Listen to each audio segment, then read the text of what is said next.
Құрметті оқырман, бүгінгі мәселе шіркеу славян тілінде жазылған және басылған кітаптарға арналмақшы. Енді тілімізде қалыптасқан ескіден қалыптасқан бір түсінік бар. Бұл библиотека деген түсінік.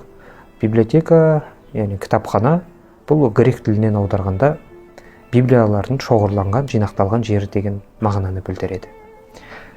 Енді тікелей шіркеу славян тілінде басылған кітаптарға келетін болсақ, бұл кітаптардың сырт келбеті әдетте сол мұқабасы тақтайдан жасалып, сырты былғармен қапталатын.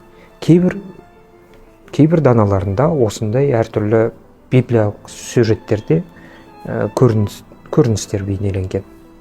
Бұл түрлі металдардың, яғни тіпті кейде бағалы металдарда пайдаланылатын, солардың сыртына суреттерін, әулиелердің бейнелерін бейнелеп отырған.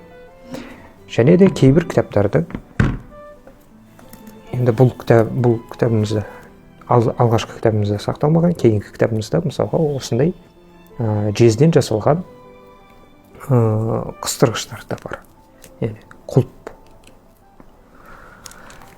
Бұл кітаптардың мазмұнына қарай келетін болсақ, бұл кітаптар тек қана Библия ғана емес, сонымен бірге Забур кітаптары бар.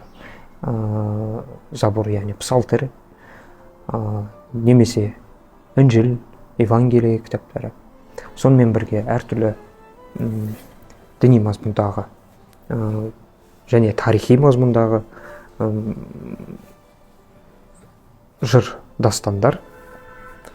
Сонымен бірге әулиелердің агеографиясы, яғни исламда пайғамбарлар шежіресі болады. Мысалы, солардың шежіресін, әулиелердің шежіресін тарқататын әртүрлі апостол, житие святых сияқты әртүрлі кітаптар кездесіп жатады.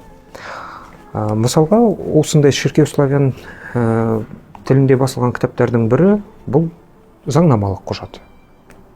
Қандай әрекеттер қылуға болады, оның құны қандай болады деген сияқты, жазасы қандай болады, бұның барлығы да сипатталған.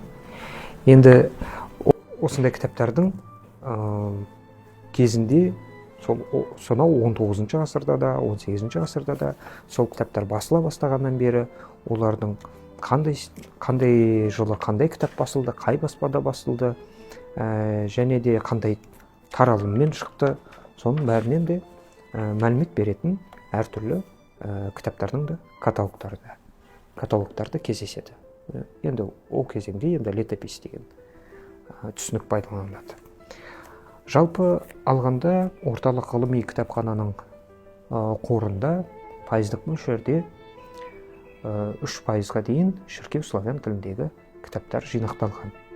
Енді оларды оқимын, білгім келеді деген ниетіңіз болса, Ғылым ордасы республикалық мемлекеттік кәсіпорынның орталық ғылыми кітапханасына әрдайым қош келдіңіздер дейміз.